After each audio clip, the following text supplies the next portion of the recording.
High tension నెలకొంది. బంగ్లాదేశ్ భారత్ పై అనేక రకాల విమర్శలు చేస్తూ అనేక రకాల నినాదాలు చేస్తూ బంగ్లాదేశ్లోనే ఒక ఉద్యమాన్ని చేపడుతోంది. హిందువులపైన ముఖ్యంగా భారతీయులపైన చాలా దారుణంగా ప్రవర్తిస్తోంది బంగ్లాదేశ్ ప్రొటెస్ట్ చేస్తున్న వారు. దీపు చంద్రదాస్ అనేటువంటి ఒక వ్యక్తి పైన చాలా దారుణంగా కొట్టడము, అతన్ని ఇబ్బందులకు గురించడమే కాకుండా అటు రోడ్డు పైన వేలాడదీసి నిప్పంటించి డైరెక్ట్గా అగ్నికి ఆహుతి చేశారు. అందరూ చూస్తుండగానే ఆ సంఘటన చోటు చేసుకుంది. దీంతో బంగ్లాదేశ్ హై కమిషన్ దగ్గర ఉద్రిక్తత వాతావరణం చోటు చేసుకుంది. హై కమిషన్ను ముట్టడించారు విహెచ్పి నేతలు, హిందూ సంఘాలు. బంగ్లాదేశ్ భారతీయుల మరి జరుగుతున్నటువంటి దాడుల పైన నిరసన వ్యక్తమవుతోంది. బార్కెట్లను తోసుకుంటూ కార్యాలయం లోపలికి వెళ్లేందుకు ప్రయత్నించారు. అయితే అడ్డుకున్నటువంటి పోలీసులతో విహెచ్పి హిందూ సంఘాల నేతలు ఆందోళన చేపట్టారు. ఘర్షణ వాతావరణం నెలకొంది. ఆందోళనకారులను లాఠీలతో చెదరగొట్టారు పోలీసులు. భారత వ్యతిరేకి విద్యార్థి నాయకుడు షరీఫ్ సౌదీ హత్యతో భారత్ బంగ్లా మధ్య మరింతగా ఉద్రిక్తత పెరిగింది. అయితే భారతీయుల టార్గెట్గా అక్కడ హత్యలు జరుగుతూ ఉన్నాయి. దీపు చంద్రదాస్ ని కొట్టి చంపి రోడ్డుపైనే చెట్టుకు వేలాడదీసి నిప్పంటించిన సంఘటనతో బంగ్లాదేశ్ పైన ఇక్కడి హిందూ సంఘాలు కూడా ఆగ్రహం వెలగక్కుతూ ఉన్నాయి. పాకిస్తాన్ అండ చూసుకొని బంగ్లాదేశ్ రెచ్చిపోతోంది. బంగ్లాదేశ్ దమనకాండం సృష్టిస్తోంది. ఇప్పుడు మీరు చూస్తున్న ఈ విజువల్స్ అన్ని కూడా ఢిల్లీలోనివే. బంగ్లాదేశ్ హై కమిషన్ కి వ్యతిరేకంగా బంగ్లాదేశ్ హై కమిషన్ కార్యాలయం ముందు ఢిల్లీలో విహెచ్పి విశ్వ హిందూ పరిషత్ అండ్ హిందూ సంఘాల నేతలు ఆందోళన వ్యక్తం చేస్తున్నారు. సో వీటన్నిటికీ ప్రధాన కారణం ఎందరికి తెలిసిందే, షేక్ హసీనా బంగ్లాదేశ్ ప్రధానిగా ఉంటూ అక్కడ జరిగినటువంటి ఉద్యమాలు అణిచివేయాలని చెప్పి కొంత పోలీసుల అధికారుల యొక్క అండదండలతో వారికి సపోర్ట్ ఇచ్చి వారికి ఆదేశాలు జారీ చేసి అక్కడ ఉన్నటువంటి బంగ్లాదేశ్ నిరసనకారులని అంతమొందించింది, హతమార్చింది. సో ఈ నేపథ్యంలో ఇంటర్నేషనల్ క్రైమ్ ట్రిబ్యునల్లో విచారణ చేశారు. ఆ విచారణ తగ్గట్టుగా షేక్ హసీనాకి మరణశిక్ష విధిస్తూ నిర్ణయం తీసుకున్నారు. సో ఈ నేపథ్యంలో షేక్ హసీనా అక్కడ దేశం పారిపోయి భారతదేశంలో శరణార్థిగా ఉన్నారు. సో శరణార్థిగా ఉన్న తర్వాత ఈ శిక్ష ఖరారైంది. సో బంగ్లాదేశ్ ప్రభుత్వం షేక్ హసీనాని తిరిగి వెనక్కి పంపించాలని చెప్పి పదే అడుగుతోంది. అటు నిరసనకారులు కూడా భారతదేశానికి వ్యతిరేకంగా నిరసన చేస్తున్నారు. ఒక విషయం చూడండి, ఇక్కడ షరీఫ్ సౌదీ అనేటువంటి ఈ దుర్మార్గుడు, వారు ఎవరో తెలియదు, బట్ ఇక్కడ ఐ డూ వాంట్ మెన్షన్, ఇక్కడ దుర్మార్గుడు ఎందుకంటున్నానంటే వాడు భారతదేశానికి వ్యతిరేకంగా మాట్లాడుతున్నాడు కాబట్టి వాడెవడైనా హీఈస్ ఒక ఎనిమీ టు ఇండియా, వాడొక శత్రువు, వాడొక దుర్మార్గుడు అనేటువంటి పదాన్ని ఇక్కడ డెఫినెట్గా యాప్ట్గా యూజ్ చేయాల్సిందే. సో షరీఫ్ సౌదీ అనేటువంటి ఈ వ్యక్తిని బంగ్లాదేశ్లో అక్కడ ఉండగా వాడు నిరసన తెలపగా ఎవరో ఒక నలుగురు వచ్చి వాడిని చంపేసి వెళ్ళిపోయారంట, గన్తో పేల్చి వెళ్ళిపోయారట. వాడిని చంపింది కూడా భారతీయులేనంట. ఉగ్రవాదులు వచ్చి అక్కడ ఆశ్రయం తీసుకుంటారు పాకిస్తాన్ నుంచి, వాళ్ళు వచ్చి అక్కడ కృత్రిమ ఉద్యమాలు మొదలు పెడతారు. వీడితో ఇస్లామిక్ దేశంగా మార్చాలని చెప్పి కుట్రలు చేస్తూ భారతదేశానికి వ్యతిరేకంగా పాకిస్తాన్తో చైనాతో చేతులు కలిపి భారతదేశానికి వ్యతిరేకంగా నినాదాలు చేస్తున్నటువంటి వాళ్ళందరినీ కూడా ప్రోత్సహిస్తున్నాడు యూనస్. సో ప్రజెంట్ ఢిల్లీలో అటు బంగ్లాదేశ్కి వ్యతిరేకంగా నినాదాలు కొనసాగుతున్నాయి, అటు బంగ్లాదేశ్లో కూడా భారత్కి వ్యతిరేకంగా దాఖలు నినాదాలు కొనసాగుతున్నాయి. మరి ఈ హై టెన్షన్ ఎక్కడి వరకు దారి తీస్తుందో చూడాలి.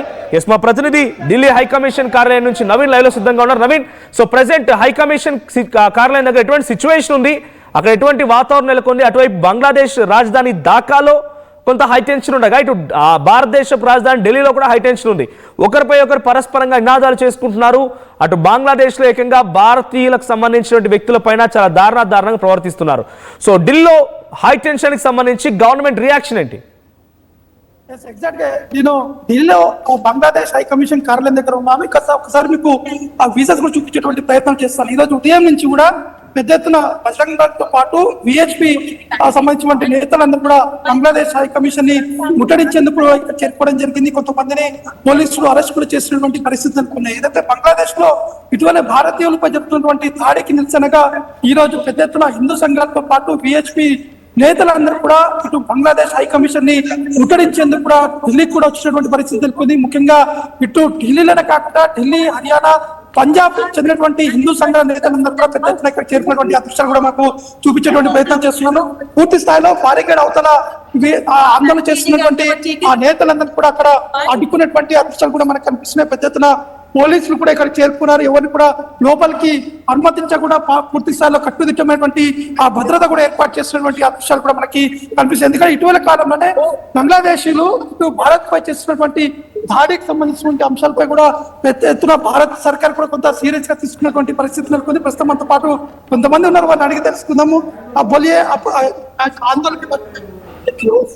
नमस्कार। ये जो हिंदुओं पे दुनिया भर में अत्याचार हो रहे हैं, उसके खिलाफ प्रोटेस्ट है। और विधर्मियों की सरकार है, वहां पर अपनी उनकी सरकार संभलती नहीं है, उनसे अपना देश संभल नहीं रहा और हिंदुओं पर अत्याचार कर रहे हैं। उनके यहाँ पर कोई भी दिक्कत आती है तो पीड़ित जो है हमारे हिंदू होते हैं। तो उसके लिए हम यहाँ पर ज्ञापन देने आए हैं। ये अंदर बैठे हैं यहाँ पर बांग्लादेशी एम्बेसी के अंदर। They should take care of their country.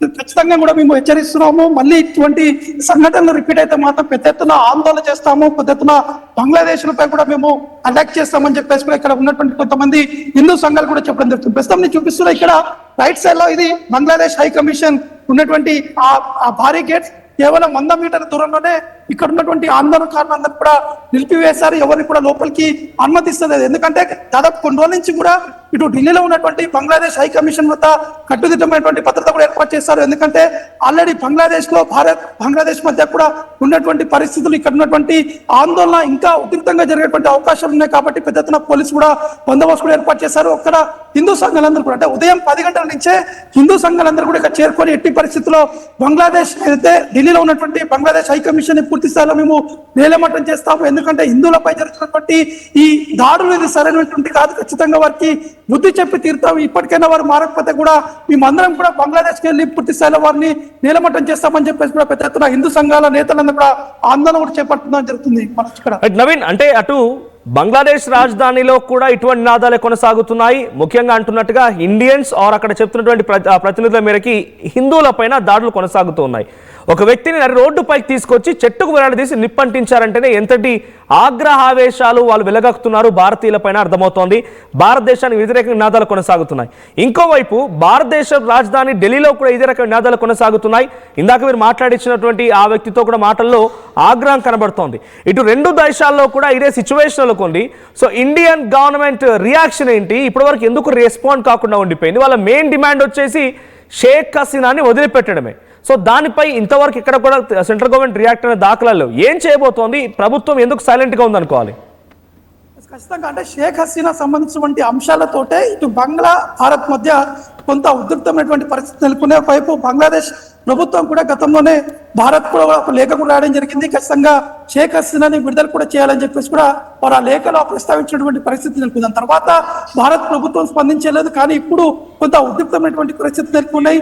Bangladesh లో ఉన్నటువంటి ఢాకా ఆ ప్రాంతాల్లో కూడా కొంత ఉద్రిక్త నెలకొంది. నిన్న లాఠీ చార్జ్ కూడా కొనసాగినటువంటి పరిస్థితి నెలకొంది. అక్కడ ఉన్నటువంటి భారతీయులపై కూడా నడి రోడ్డుపై దాడి చేసి హత్య చేసినటువంటి సంఘటన కూడా చోటు చేసుకున్నాయి. కానీ భారత ప్రభుత్వం మాత్రం ఎట్టి పరిస్థితుల్లో బుద్ధి చెప్పేటువంటి విధంగా ప్రయత్నాలు కూడా కొనసాగుతున్నాయి కూడా తెలుస్తున్నాయి. ఎందుకంటే బంగ్లాదేశ్ ప్రభుత్వం వ్యవహరిస్తున్నటువంటి తీరు, భారతీయులపై జరుగుతున్నటువంటి దాడి సంబంధించినటువంటి అంశాలు ఇక్కడ మరోవైపు చూస్తున్నాము.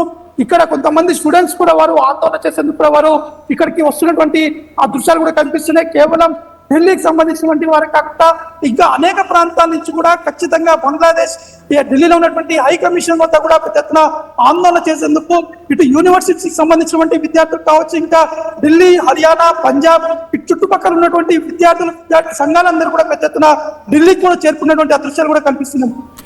రైట్ నవీన్, అంటే ఈరోజు ఉదయాన్నే హిమంత బిశ్వ శర్మ అస్సాం ముఖ్యమంత్రి కూడా మాట్లాడుతూ ముందుగా మందిస్తున్నాము, ఆ తర్వాత సర్జరీ చేస్తాము అంటున్నారు బంగ్లాదేశ్కి. సో బంగ్లాదేశ్కి బార్డర్ షేరింగ్ ఏరియాలో అస్సాం కూడా చాలా కీలకమైన రాష్ట్రం. సో అక్కడ హిమంత బిశ్వ శర్మ మాట ఎలా అర్థం చేసుకోవాలి? మందిస్తున్నాము, ఆ తర్వాత సర్జరీ చేస్తాము. సో అంటే తన ఉద్దేశం ఏంటి? ఎటువంటి ట్రీట్మెంట్ జరుగుతోంది? ఎటువంటి యాక్షన్ ప్లాన్తో గవర్నమెంట్ సిద్ధంగా ఉంది? అంటే ఏ క్షణమైనా కూడా భారత్ ప్రభుత్వం ఖచ్చితంగా బంగ్లాదేశ్కి ఒక పెద్ద షాక్ ఇచ్చేటువంటి అవకాశం ఉన్నట్టు మనకి స్పష్టంగా అర్థమవుతుంది. ఎందుకంటే భారత్ ప్రభుత్వం కూడా చాలా ఆలోచన చేసిన తర్వాతనే అడిగేటువంటి దిశగా భారత్ ప్రభుత్వం కూడా ఒక ఆలోచన కూడా చేస్తున్నట్టు తెలుస్తుంది. ఎందుకంటే నిన్న సాయంత్రం అమిత్ షా నివాసం కూడా కొంత కీలకమైనటువంటి సమావేశం కూడా జరిగినట్టు తెలుస్తుంది.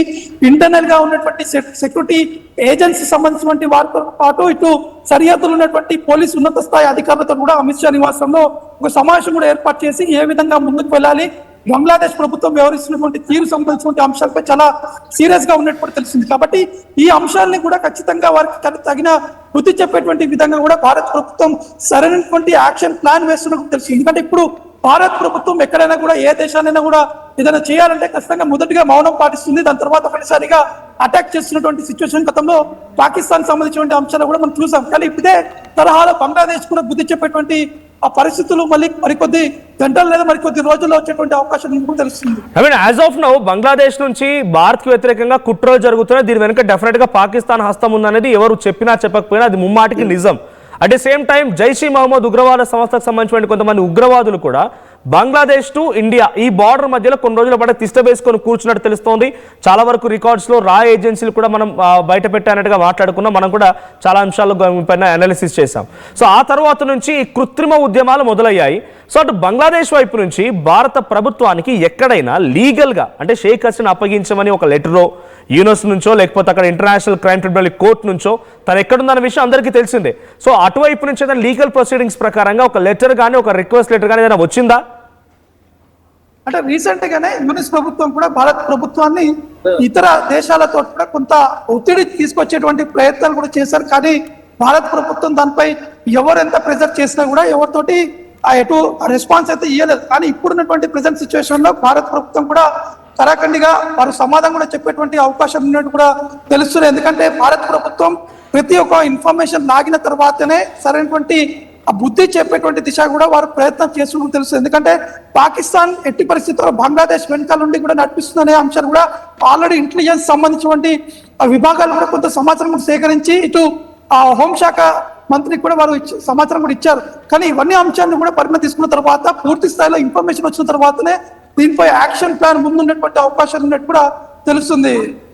నవీన్, ఒకసారి మీరు చుట్టూ అక్కడ బంగ్లాదేశ్ హై కమిషన్ దగ్గర ఎటువంటి హై టెన్షన్ ఉందో ఒకసారి please go around and show the visuals. అక్కడ ఏం జరుగుతుందో ఒకసారి చుట్టూ చూపించే ప్రయత్నం చేయండి. చూపిస్తాను. నేను ఇక్కడ కొంతమంది ఆందోళనకారులు కూడా ఉన్నారు, వారి దగ్గర ఉన్నటువంటి ప్లేకార్డ్స్ కూడా ఒకసారి చూపించేటువంటి ఆ ప్రయత్నం చేస్తున్నాను.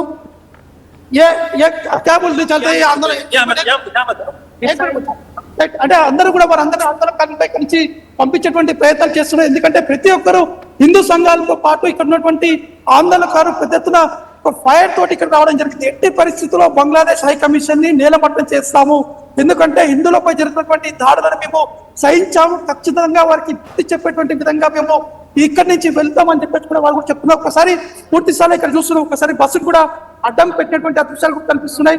ఇప్పటికే కొంతమందిని అదుపులోకి తీసుకొని ఇక్కడ సమీపంలో ఉన్నటువంటి పోలీస్ స్టేషన్ కూడా తరలించారు. ఈ Bangladesh high commission left side లో ఉంది.